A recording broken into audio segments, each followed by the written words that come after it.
Okay. Hello, everybody. Sorry so much for the technical issues. They're not supposed to happen, but we have to live with it. So thanks, everybody, for being here. We're going to continue talking about vulnerabilities. In this case, we're going to relate a little bit more on vulnerability management. And we'll discuss a few of the topics. And I think we're going to get a lot of context from what we had on the previous talk. So thanks a lot, Chris, for that. Definitely, I look forward to talk with you. First of all, a little bit about me. I've been living in Ireland for the last 7 years. I'm originally from Argentina. I won't make any references to the World Cup. And that being said, currently I'm at CrowdStrike. I work in Spotlight, which is our vulnerability management module. And what I work with the team is basically to make sure that we detect the vulnerabilities, that we can take everything related to that and a bunch of other stuff. Normally, I relate to breaking things and solving certain problems. And the talk about today, it's basically going to be a vulnerability management. Like, at a core, what is it, vulnerability management? It's something simple. You know that you have something that is outdated and you need to fix it. That's simple as that. We do that all the time. We patch our machines, we patch our watches, we patch our doorbells, we patch our servers, we patch basically everything that we can get our hands on, or everything that might get updated, and because of that, we might get a risk. But the idea behind this is to understand a little bit from the context. I had the opportunity to work on the back end of some of the vulnerability management products and some of our challenges of detecting the vulnerabilities and some of the things that we have seen customers and people deal with a little bit across the time. So we're going to concentrate on three major challenges here. The first one is going to be detection. What vulnerabilities you have, how many are they, and actually how real is that true from the snapshot that you get from your companies. The second one, it's accuracy. How do you trash them and how do you react? What do you prefer? You prefer a false positive alert or you prefer a false negative alert?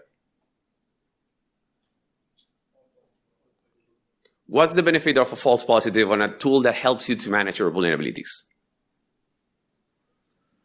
You do the work, you assess you don't have a risk. If you go for a false negative, you have everything is okay, and then a machine gets popped.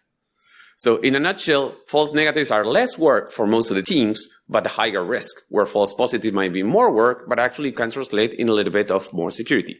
When you work on the other side, you want to balance both. You need to make sure that you detect what matters, and whatever you detect is as accurate as you can.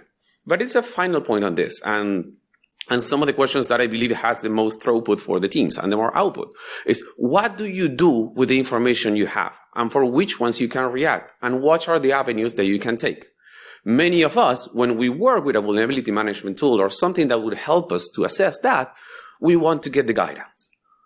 Why? Well, maybe because we're the ones assessing, we're the ones prioritizing, but we're not the ones patching. How many of you had an issue when you either got tasked to patch something that you don't know how? Or how many of you got issues when somebody pushed back because they say, hey, you just need to apply this KB. And they come back and say, like, detection is not going away. What is happening? So details about the guidance that you can give on a tool is as important as they can get. But what's the situation that we normally get with vulnerability management and how do we assess this risk? In a nutshell, is we get the information. Actually, it happens. I specifically took this picture from I'm pretty well know Pablo around here. But the idea is this. Most of the time when you see the events coming out is when you realize that you might have a problem. And sometimes that might even be too late to react. Think about all the things you have in your environments. Think about how do we need to deal with the volume of challenges that we have to face. But first of all, how many of you tool on a tool to get more reports that you can action, where everything is critical, and we'll discuss that a little bit later. But most of the time, you don't even aware what to do. Like, how many actions do you need to make them all go away? And this is a little bit about where the complexity is coming from. Like, vulnerability management is not complex, but when you start throwing at them all the different variables, all the different nuances from what you need to patch, how do you need to patch it, where is it actually present, is it real or not, it starts to become a little bit more like a science, an art rather than a science. Although we try to look at this with data, we try to react with that, we also need to make it fit within the schedules that we have among a company. And there's a lot of things around that. But I wanted to start with the idea, it's how do you normally become aware that there is a new vulnerability? What's the most common case? If I had to bet on that, it will be when the vendor releases an advisory. That's what happens most of the time. There is a new advisory. You see that there's a new vulnerability or a bunch of vulnerabilities. You try to triage them. You try to work through them, and you not try to understand what do you need to do in order to fix them. But from the moment that vendor advisory or that knowledge might be coming away to the moment that you have a detection on a tool that you can react, you have a delta of time that you need to react. Besides that, you have the time it takes you or your teams to get to the remediation. When you work on a team that actually helps company, or like basically what you do is you help somebody to detect the things that they have, you get noticed most of the time at the same time that everybody else is. You need to rush through a detection, you need to ship that detection, and then you need to make sure that whoever is relying on you can become aware of that as soon as possible. So many of us have had to deal with scan windows, how long it takes to run a scan, what different informations you have depending on the part of the vulnerability management process you're in, and sometimes even your maturity. So all this time from the moment that the bug or the vulnerability was introduced into the product, into your own library, a third-party library, or basically a product you use every day just to work, that's what we try to assess as risk. And most of the time, when there is an exploit for a vulnerability before there is a patch, we start talking about 0-day. And then is when everything goes bananas. This is when we all start to freak out about like, where is it? Do I have this on my environment? Where do I have it? Can I patch it? Is it exposed? Which are the assets? And what are the benefits that you can take from there? There is a second approach when the exploit actually comes after you get the vulnerability release. So maybe after a first scan, you have it, you don't care about it, and X amount of days later, might an exploit become available and you might be targeted by that. And we saw a really good analysis on the previous talk about how this can be predicted. But not all hope is lost, but we need to keep track of some of the metrics that we could use as teams in order to understand where we're standing. The first one is time to awareness. How fast can you become aware there is a new vulnerability which might be impacting you? The second one is the time to detection. What's the time from since you knew about it until you see it on your tools and you basically can react? Sometimes you can be proactive, but most of the time you're overloaded or you can be proactive. So you wait until that. And then after you found that, you triage that, you send it to the right team, the right team try to patch something, they kind of get to that. Maybe sometimes you can even patch it. Not because you don't have the patch, because you cannot afford to put a service down for X amount of hours until you patch it. So again, things start to become complex the more things will start throwing at it. But I want to take a hinge on detections. The core for us to be able to properly assess our risk is knowing how many vulnerabilities do we have. For those of you that rely on a third-party product to give you your vulnerability management, what percentage of all known vulnerabilities do you think they are detecting? Do you even care? This is a question that we normally try to ask. It's like, for all the vulnerabilities you have out there, do we know how many detections do we have? Do we know which ones we actually need to care about? And that knowledge can come from, I don't need to know if I have a vulnerability. I just need to be fast to know that something is installed in my environment and that whatever I have installed is not on the last version. There are actions that we can take and some strategies we can put there in context, but this is the core question that we have. So what do we have? CVEs. Vulnerabilities that get acknowledged, they get a CVE, a fancy ID, sometimes they get a name. All of us, we can track that. We had end-of-life software. Can you raise your hand if you have a software that is completely outdated, no longer supported by the vendor, but you know it's on your environment? Okay, we have a few, and all the rest is lying. And outside from that is we have a lot of other things. There are vulnerabilities that might not get a CVE. They're called features. Or they're like issues with configurations that you also need to assess. And they also form part for your vulnerability management program. But not everybody might be alerting you. And normally these get at the bottom of the box. So maybe you have a misconfiguration or your SSL that you're still using weak encryption and you don't know it, or you cannot action upon it. So there's a lot of things to throw into the mix, which basically just does one thing. It adds complexity. And I like starting with this because we're not going to go into a full deep dive of the analysis, but number one, you can detect them all. I will say that when you start looking through all the different vulnerability products or different tools that will give you some sort of acknowledgement there is a vulnerability present on your environment, hardly any of them will be above 50%. So that means there's a 50% chance that the time that vulnerability comes out, your vendors, you might not get a detection ever. There's a lot of the times that that detection can be extremely problematic because you cannot even patch it.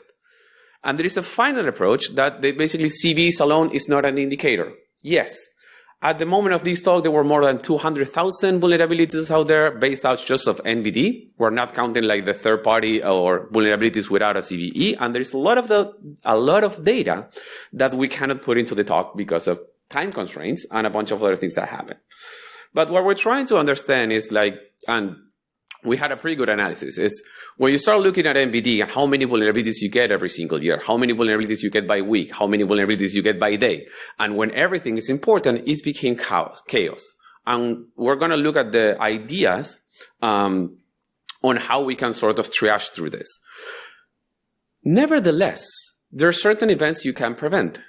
What happens on the second Tuesday of every month?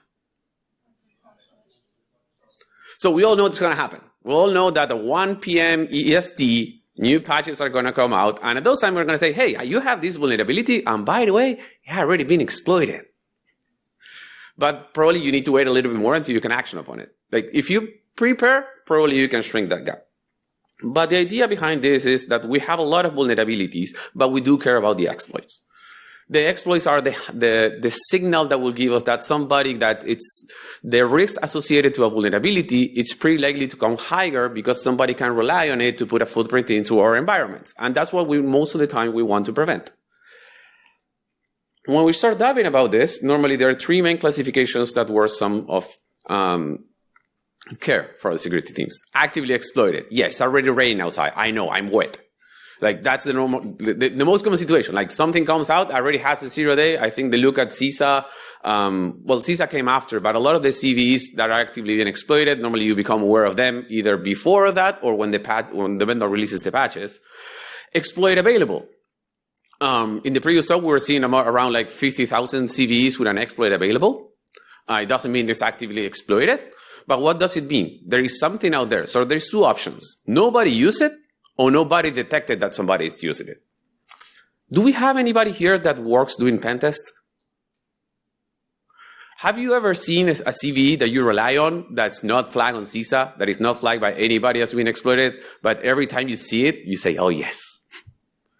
For a long time, this tend to happen, and most of those signals might not get actually public or publicated or relied on. So that's a lot of information that maybe we might not know. And the final is the POCs. Most of the vendors, when you report a CVE to them, they actually ask you to give them a POC. So they already know there might be a way for exploitation to happen, or there might be a similarly working piece of software that could trigger this. Not everything gets shared, but most of the time that's a pretty good signal that somebody that you might not want to know about can transform that POC into a working exploit. And the times between the three have previous papers and analysis of how fast they can move depending on the software. Because the more common the software it is, the more likely more people have knowledge about it and how to weaponize it. So CISA KAV has been part of the many talks so far, and definitely we start comparing this against historically, they're not such a big numbers, but there are certain clusters. We know that the software that companies are likely to use the most are the first one that are likely to appear on the CISA KAV list. Why? Commonality. We became good at detecting them. We keep better monitoring on anything around this. I don't have an answer, but definitely there is a trend. So the question is, what do you do with all the rest? This is great for prioritizing. Then we'll get to the actions, but it's important about the context. You cannot properly protect your infrastructure, your teams, your security, your users if you don't get the context in. And the context is that we have a cluster. We are pretty good at detecting certain type of applications or software being exploited, but for many others, we might have no idea. That's where at some point the idea of covering as many vulnerabilities as you can is actually something really interesting to work on. But so how does this translate into actionable data? When you grab the 946 CVEs, if I recall correctly, from the CISA updated up to yesterday, that means that 0.46% of all the CVEs are on that list. Simple math. I wanted to keep it as simple as possible. So that means that you might not need to care about all of those vulnerabilities. That's a lie. These are not the core that you need to look. You need to look into the whole environment. You need to look into the whole story. But this is actually a strong signal that those products are likely the ones that you need to keep updating as soon as you can. Patch your operating system as soon as you can. Patch your auto-update applications as soon as you can. And I'm hardly to bet that if you rely on any third-party software for doing your vulnerabilities assessment, most of the volume of the vulnerabilities are likely to be browsers, operating systems, I'm going to say Exchange servers as the most problematic. And those are the top three that we'll give. Like if you patch your browsers, or your Office applications at the fourth, I think those are the four that are most commonly used. The four most commonly with vulnerabilities, the one that more frequently and periodically gets updated. So that's going to give us a hint for what's coming later. So detection, in a nutshell, in my opinion, does not imply coverage, because you need to understand how many things are affected. And we're going to be walking through a few examples and something I wanted to plot. The data across NBD, it's great. When you look into a CVE, independently of how delayed it is from the moment that the vendor publishes the advisory until you get the data in NBD, you normally get a lot of the CPEs. The CPEs give you the configuration of the software and the versions that are being affected. But normally this is distributed across three common scenarios. Situations like 3CX. This was a supply chain attack, or was a Trojanized version of a software that was used to compromise a couple of companies. When this happened, most likely nobody had a detection of this in their environments. It was something new. So what was the question? Am I affected? How can I respond? Where is it? You need to have you need to think of not just on the product, but do you have a platform that is flexible enough that you can go and query, even when things might not be detected? How will you react on this, depending on the size of your company? But it's relatively simple. You have one vulnerability affecting one product from one single vendor. You patch that and you forget. The next scenario, which was a recent, anybody knows about the net filter issue on Linux? There was a recent privilege escalation vulnerability reported to the Linux kernel. And for some mistakes, I'm going to have to speed up.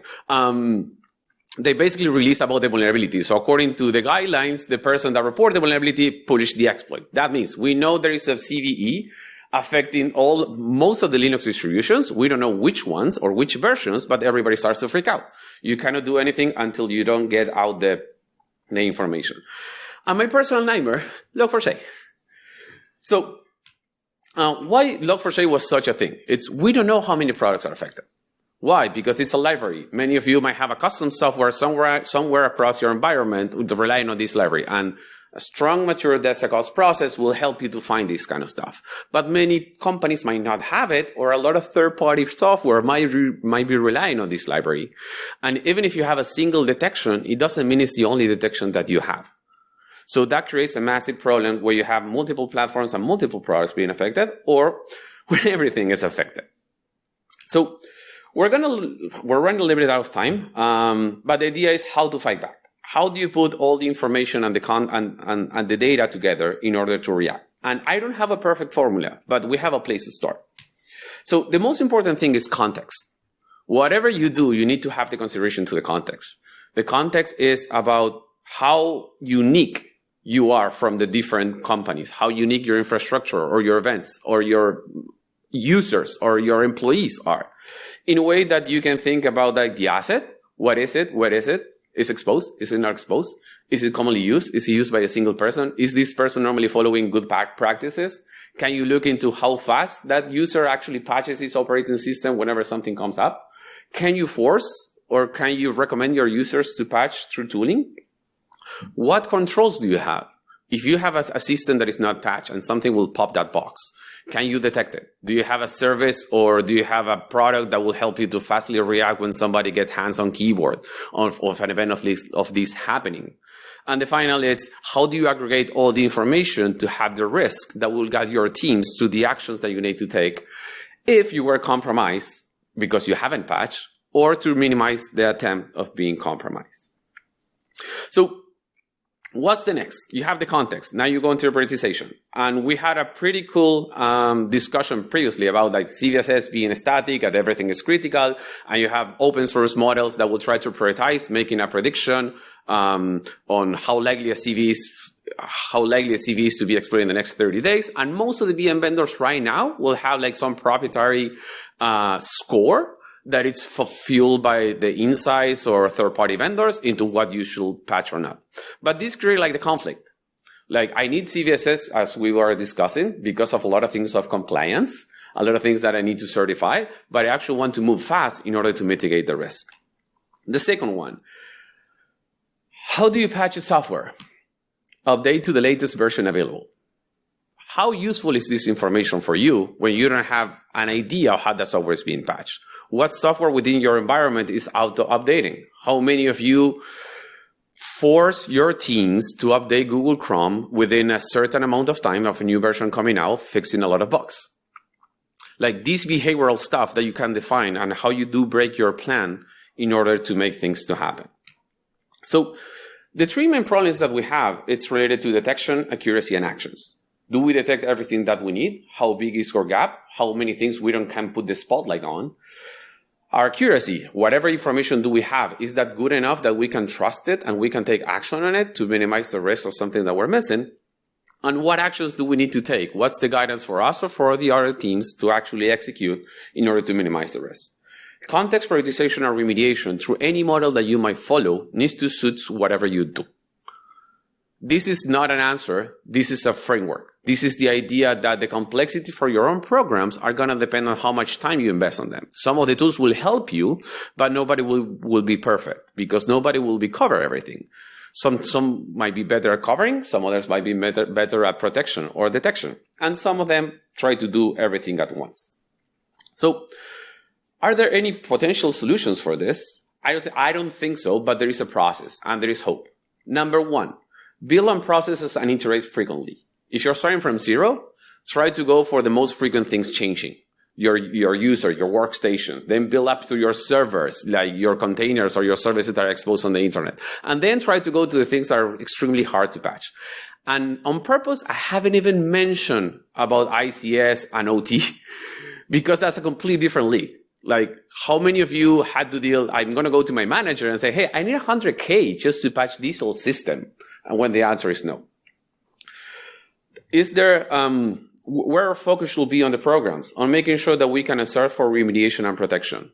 If you can patch, just try to concentrate around the security controls you have and how your team can react. Give your teams the tools and the processes that they can lay the foundations on so they can quickly react to whatever is threatening you or whatever is surfacing these detections. And looking forward, on top of all the open models that are going in, maybe SBOMs, BECs, and a few other new formats to share information about vulnerabilities will be great. It will even be easier for us helping you to detect your vulnerabilities if all of the vendors will publish the vulnerability information on the same page. But we don't have the time to try to dive on this. So I don't have a solution. What I wanted to bring in is that vulnerability management is a process that should be pretty well defined, that it has its complexities. And the more you know about the information that is available to you, the more actions you can take. And I think we're run out of time. Thank you.